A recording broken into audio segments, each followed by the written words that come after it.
Hey y'all, welcome to this week's mini episode of Conversations with Callie. When I say abundance, what does that bring to mind for you? For me, I see images of all the things that I hold important in life. Family, friends, love, adventure, creativity, faith, health, wisdom, community, passion, deep connection. An abundant life for me is a life full of these things. It also happens that these are the things that make it onto my vision board consistently every year. We all deserve lives abundant in goodness.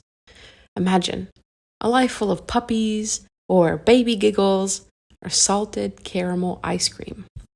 Now, it's true that these things change. Puppies and babies grow up, ice cream melts, and maybe it's not suitable for every meal. Or is it?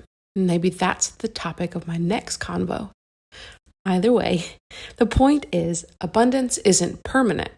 Even nature teaches us this. A fall harvest full of life gives way to the withering of winter. The cycle never stops. There are seasons of reaping, seasons of sowing, and seasons of rest.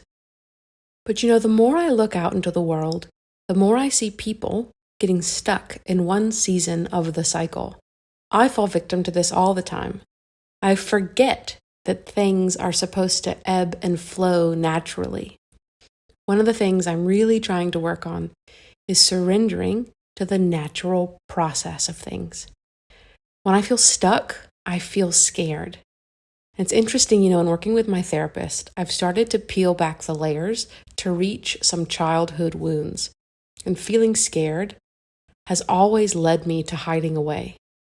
As an adult, I know this isn't the right choice, but, sometimes old wounds run deep. It's probably actually why I've thought so much about having a broad life of abundance, because I don't want to hide anymore.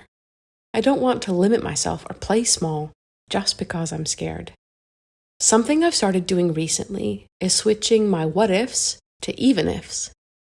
It's a small change, but for me, it has a very big impact on how I move through the day, especially when I'm facing things that make me a little bit scared.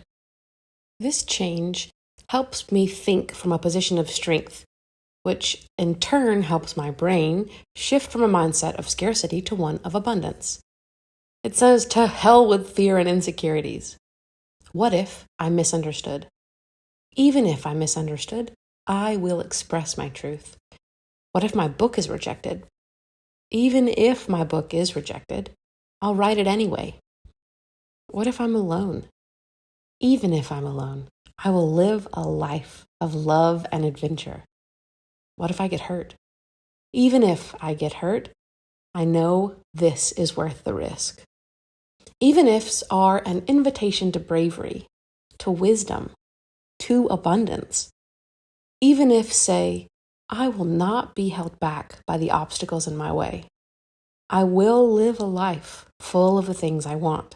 Even ifs also help us through the times when life is less abundant in goodness. Even if I lose my job, I will be okay. Even if I have to have surgery, I'll be dedicated to healing and recovery. Even if I have to see my ex and his new partner at the next Friendsgiving, I will hold my head up high. What if is doubt. Even if is possibility. Doing these bi-weekly convos is sort of a challenge for me. I struggle with a feeling like I have nothing to say, and what I do say is really unimportant. But for a long time, ever since I was a little girl, I've always felt called to use my voice.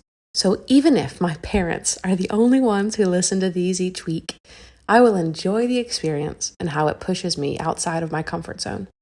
I wish you all the best for this new week. But even if it doesn't go as planned, I know there will be an abundance of little moments for which we can all be grateful. Until next time.